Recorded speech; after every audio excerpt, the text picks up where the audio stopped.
औज़ुबिल्लाहिमिनश्शैतानिर्रजीम बिस्मिल्लाहिर्रहमानिर्रहीम। अस्सलामुअलैकुम। कैसे हैं आप सब लोग? अल्हम्दुलिल्लाह जी, हम लोग ठीक हैं। और आप सुनाएं, आप कैसे हैं?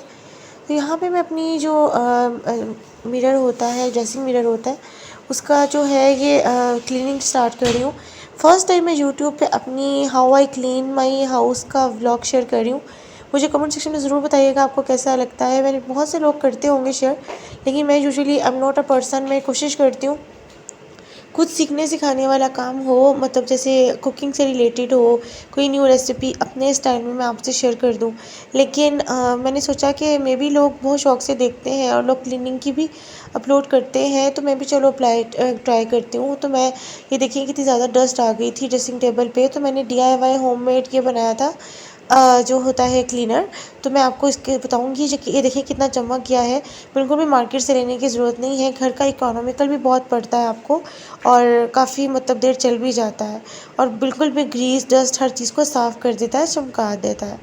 तो अब आपने मेरी एंड तक वीडियो देखनी है। मैंने छोटा सा ब्लॉग बनाया है, इसमें मैं आपसे सारे टिप्स एंड ट्रिक्स भी शेयर करूँगी। तो उसको क्लीन करने के बाद फिर मैं रूम में आ गई थी। आज मुझे विंडोज़ की क्लीनिंग करनी थी बहुत अरसे के बाद, तकरीबन 1 मंथ के बाद जो है मैं इसकी विंडोज़ को सही तरीके से क्लीन कर रही हूँ। और आज मैंने एक डिफरेंट तरीका अपनाया है। वो तरीका ये है कि देखिए, ये आप ये स्टिक देख सकते हैं। ये स्टिक्स मैंने जो है जो क्लीनिंग वाली है, मैंने इसकी शॉपिंग हॉल की वीडियो बहुत जल्द आपसे शेयर करूँगी। मैंने होम आइटम्स की, किचन आइटम्स की, होम एसेसरीज़ की शॉपिंग की थी, तो उसमें से मैंने लिया, और ये माशाल्लाह मेरा बहुत ही अच्छा रहा है। मैंने इसके ऊपर ना डिटोल का स्प्रे करके ना, डिटोल जो होता है जो जर्म्स को ख़त्म करता है, उसकी स्प्रे करके मैंने इससे सारी क्लीनिंग की थी। पहले मैंने इसको ड्राई रखा, और ड्राई से सारा विंडोज़ वगैरह क्लीन की। इसके बाद मैंने इसको धो के वेट किया, उसके ऊपर स्प्रे किया, और फिर मैंने दोबारा से क्लीनिंग की, तो माशाल्लाह बड़े अच्छे से साफ़ हो गया था। और फिर आपके ना छोटे छोटे बग्स, लीजर्स वगैरह भी जो है वो नहीं आती है। इसको ज़रूर ट्राई कीजिएगा हैक को।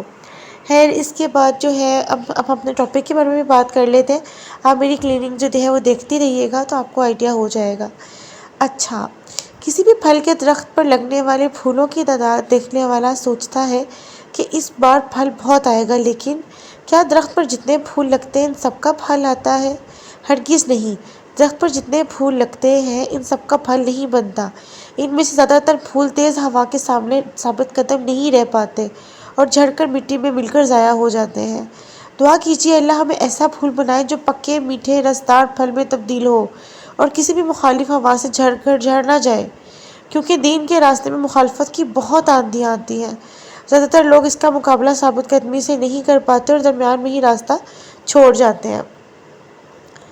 बहुत चंद ही होते हैं जो फल बनने तक से जुड़े रहते हैं।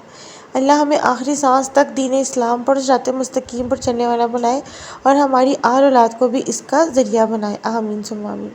इसलिए नबी पाक सल्लल्लाहु अलैहि वसल्लम ने ये दुआ सिखाई, और वो आप सल्लल्लाहु अलैहि वसल्लम खुद भी ये दुआ कसरत से मांगते थे। जब नबी करीम सल्लल्लाहु अलैहि वसल्लम की दुआ कसरत से मांगते, तो आपकी और मेरी क्या औकात है? ये दुआ क्या है? ये दुआ है, ए दिलों को फेरने वाले, हमारे दिलों को दीन पर जमा दे।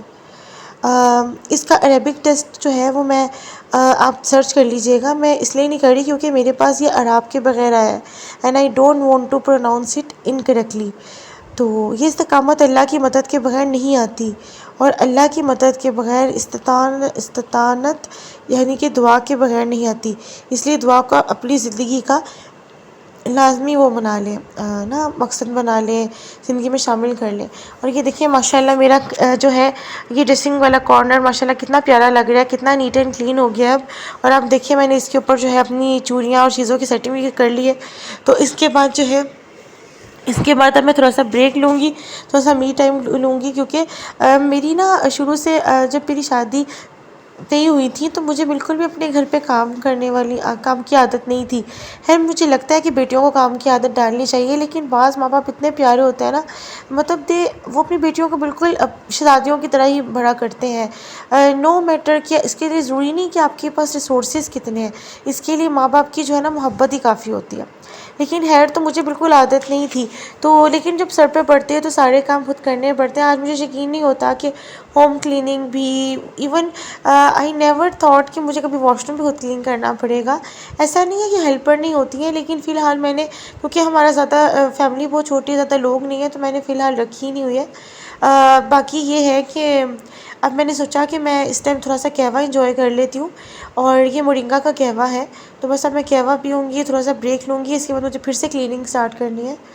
तो यहाँ पर मैं आ गई थी जी टेरेस को क्लीन करने। अच्छा, टेरेस क्लीन करने का काम मुझे सबसे ज़्यादा मुश्किल लगता है। ये तो मैं, क्योंकि हमारा टेरेस में पहली बात है ज़्यादा आना जाना नहीं होता, और दूसरा ये होता है कि टेरेस में ना, क्योंकि टेरेस ओपन होता है तो इस पर डस्ट बहुत ज़्यादा आ जाती है। तो मेरी कोशिश होती है कि इसको एटलीस्ट 15 डेज़ या 1 मंथ में जो है एक दफ़ा ही क्लीन करना पड़े, क्योंकि ज़्यादा आना जाना नहीं होता। लेकिन क्योंकि पहले तो ये बिल्कुल ही बंद रहता था, लेकिन जब से मैंने आयरन स्टैंड लिया है और उसको यहाँ रखा है ना, तो इसकी क्लीनिंग करना ज़्यादा ज़रूरी हो गया, क्योंकि मेरा आना जाना यहाँ लगा रहता है। पहले नहीं था तो मैं अवॉइड कर लेती थी।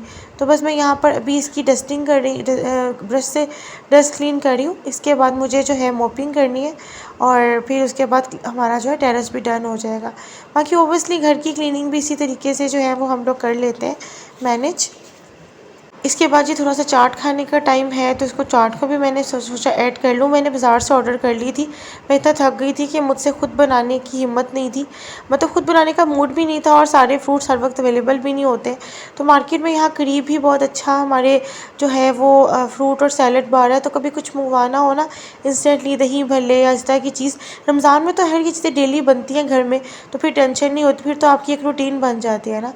वैसे आपस की बात है, रमज़ान का किस किस को इंतज़ार है? मुझे तो बहुत ईगरली इंतज़ार है, क्योंकि रमज़ान के में तो जो मज़ा आता है, जो आप इंजॉय करते हो ना, it's up to next level, it has no match. और यहाँ पर जो है मैं अपनी बेटी का ड्रेस रेडी कर रही हूँ। उसने एकेडमी जाना था, तो मैंने सोचा कि मैं उसके लिए जो है वो ड्रेस निकाल देती हूँ। तो आज मैंने ये येलो वाली शर्ट निकाली है, इसके साथ अब हम पिन मैच कर देते हैं, उसको रेडी करके भेजते हैं। बल्कि भेजना क्या होता है, उसको छोड़ के आना होता है। और बाकी ये येलो वाली पिन इसके साथ निकाल रही हूँ, और साथ इसके ये वाली टाइट्स है कलरफुल सी। तो इसके बाद जी अब मैं आ जाती हूँ बर्तन धोने की तरफ। अच्छा, अब मैंने पहले ना मेरे बर्तन जमा रहते थे, मतलब पूरा पूरा दिन पड़े हुए हैं, 2-2 दिन 3-3 दिन तो बहुत ज़्यादा होने लग गए। थक जाती थी बर्तन वॉश करके, क्योंकि अम्मी मुझे कहती होती थी शादी से पहले कि, क्योंकि मुझे काम करना नहीं होता था, वॉश भी नहीं करने होते थे, तो अम्मी कहा करती थी कि तुम बहुत बर्तन भरती हो। लेकिन फिर भी वो इतनी प्यारी थी, अल्लाह पाक उनको जन्नतुल फिरदौस पे जगह दे। हमारी जब काम वाली आंटी छुट्टी पे होती थी ना, कभी मैं अपनी अम्मी से कहती थी मैं बर्तन धो दूँ, तो वो कहती थी नहीं रहने दो, पड़े रहने दो। या वो खुद धो लेती थी, या वो कहती थी नहीं वो खुद धो लेगी, तुम मत धो। तो बस माँ बाप जो है वो माँ बाप ही होते हैं, no one can be like them. तो खैर जी, मैंने बस ये जो है बट ये मेरा ना मसाला बॉक्स था, तो मुझे था कि पहले मैं इसको धोकर ना वॉश कर लूँ, क्योंकि इसको फिर ड्राई भी होना है, मुझे इसमें मसाले डालने। कुछ मसाले जो है वो मेरे बिल्कुल ही ख़त्म हो गए, तो जो है बस मुझे था कि नए मैंने जो है रीफ़िल करने हैं, नई पैकिंग खोलनी है, तो उससे पहले मैं मसाला बॉक्स को भी वॉश कर लेती हूँ। तो बस ये भी क्लीनिंग हो गई है।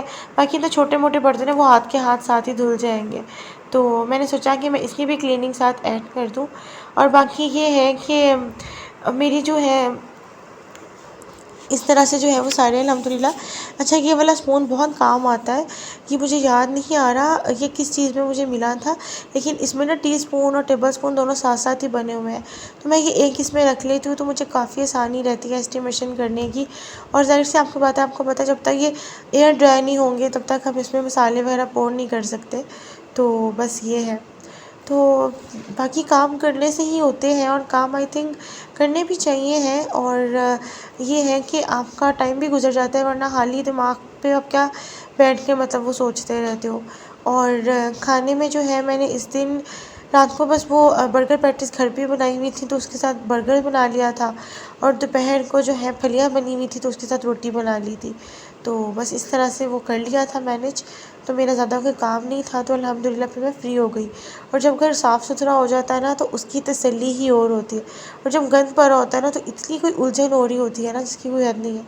तो इस तरह मैंने कहा साथ साथ दूसरे बर्तन भी जो मतलब बड़े बड़े हैं, क्योंकि बर्तन ना अगर बड़े हो तो ज़्यादा जगह घेर लेते हैं ना, तो मेरी कोशिश थी कि साथ साथ इनको भी वॉश कर दिया जाए।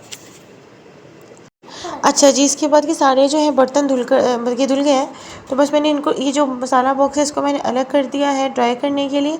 और यहाँ पर ये ड्राई हो चुका है, तो अब मैं इसके अंदर जो है वो मसाले पोर कर दूँगी।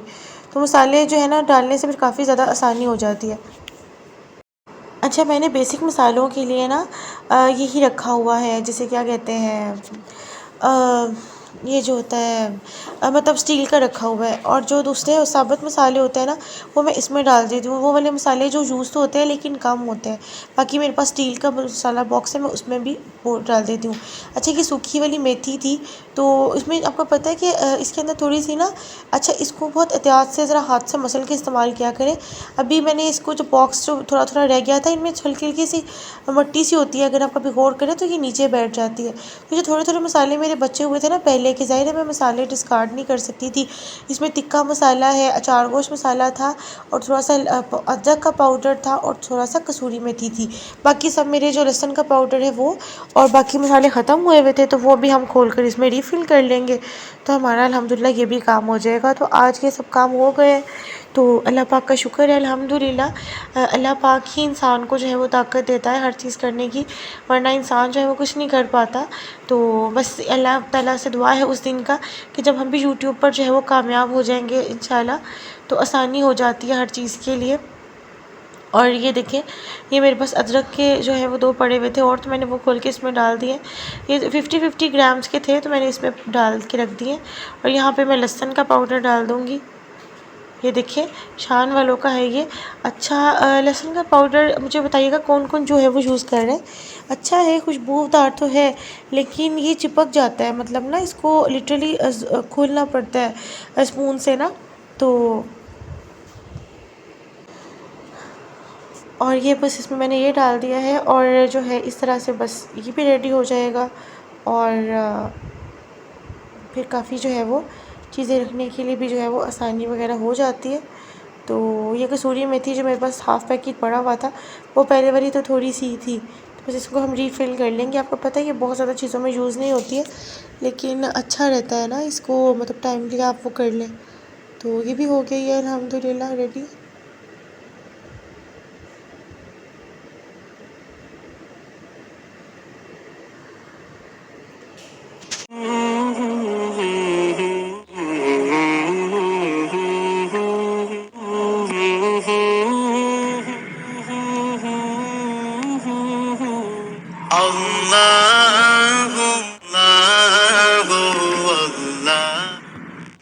तो जी अल्हम्दुलिल्लाह बस यही थी क्लीनिंग की रूटीन, यही थी। मिलूँगी नेक्स्ट व्लॉग में। टेक केयर, अल्लाह हाफ़िज़।